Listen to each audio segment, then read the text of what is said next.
All right, as we begin our next unit on chemical bonding, let's go ahead and take a look at some of our learning objectives for this unit, but at the same time also review on some of the key points that will help us make sense of this next unit. All right, so what we're going to try to do is we are going to try to differentiate between different types of bonding.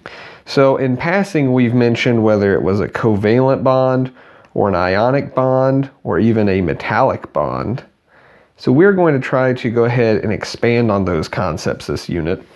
We're going to try to do this by looking at the electronegativity and the differences in these electronegativities and the effect that it has on the bond, which will also lead to different properties in the chemical bonds that are being formed. Then as we try to move on and try to view these different compounds at the molecular level, what we're going to do is we're going to try to draw Lewis structures, which are two-dimensional renderings that allow us to look at how the atoms are connected to each other, what kind of bonds there are. Typically we look at covalent bonds, whether it's a single, a double, or a triple bond. And then finally we're going to go from these two-dimensional Lewis structures and try to visualize these molecules in 3 dimensions. All right, so let's go ahead and start by reviewing some of the periodic trends that we've covered previously. So remember, whenever we're talking about periodic trends, we try to explain everything in terms of 2 things. We try to explain it in terms of effective nuclear charge, which is the primary factor, and then we also try to explain it in terms of number of energy levels. So if we were to consider atomic radius, which is a geometric property, we would say that the atomic radius increases as we go down the periodic table because we're adding energy levels, and that the atomic radius increases as the effective nuclear charge decreases. So as we go from right to left, the atoms are getting larger and larger.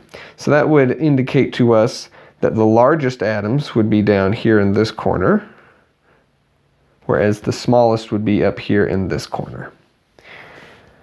So those are the geometric trends, and we talked about ionic radius, but we'll skip that for right now in our review. Let's go ahead and think about the energetic trends, because this is really going to help lead us into this unit as we look at chemical bonding.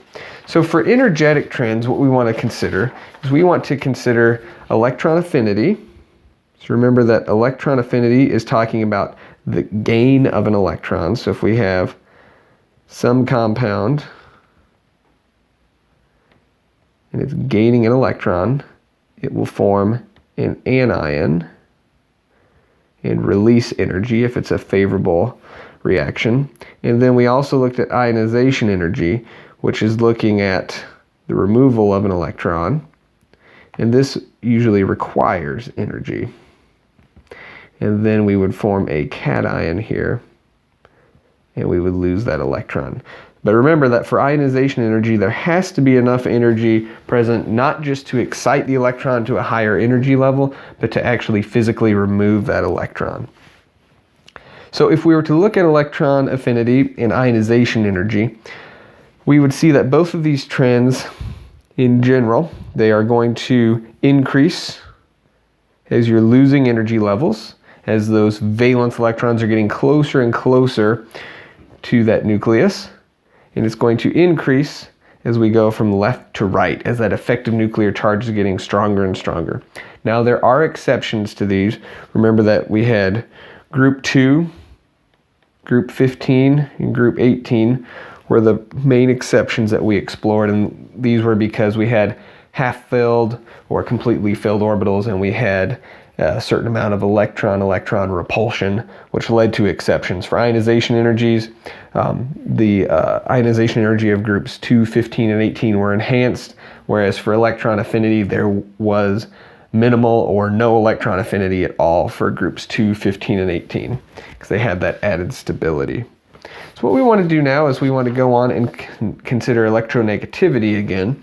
So remember that electronegativity is talking about the tendency of an atom to attract an electron when it's bonding. So it's more or less whenever 2 atoms form a bond, they're competing for those electrons. So electronegativity has the exact same trend as ionization energy and electron affinity, except for we don't assign electronegativity values to the noble gases. So from this trend, we would be able to say that fluorine would have the highest electronegativity. And what we'll see is that electronegativity is usually calculated from ionization energy and electron affinity data. But again, this is a calculated value. The ionization energy and electron affinity themselves, those are physically measured, okay? So there's a number of different methods to calculate the electronegativity. The one that we typically use in a general chemistry course would be the Pauling scale, which ranges from 0.7 to 4. And what we would see is that the lower the electronegativity value is, the more metallic the character is. So we'd be looking at one of the alkali or alkaline earth metals, something like that. Those would have the lower electronegativity values. Whereas something with a higher electronegativity value, like fluorine or chlorine, some of those halogens and oxygen, things like that, those are non-metals, and they're going to have a stronger attraction and compete more for those electrons. There's a number of other methods to calculate the electronegativity, but we will only be looking at the Pauling scale in here. So one of the things that we do want to point out is that we've looked at the electronegativity of a lone atom. But now what we want to do is we want to start to classify bonds by looking at the difference, so the change in the electronegativities.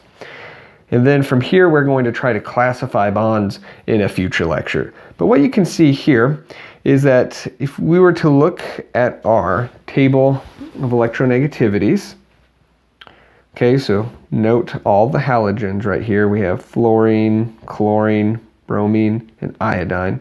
We're going to compare those electronegativity values to that of hydrogen. And what we'll see here is that whenever we take the difference between these, the difference between hydrogen and fluorine, those electronegativity values is the highest, and then hydrogen and iodine is the smallest.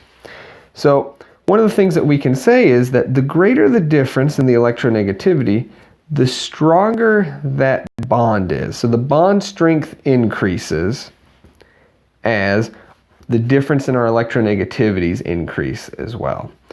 Okay, so this is going to lead to some different behavior. It means that the electrons aren't going to be shared as evenly. The electrons are going to tend towards one atom much more than another. It might not be a completely ionic compound where electrons are actually transferred, but it's still going to tend towards one atom more than another. So the general trend that we do want to point out again is that as the electronegativity, as that difference increases, so does our strength.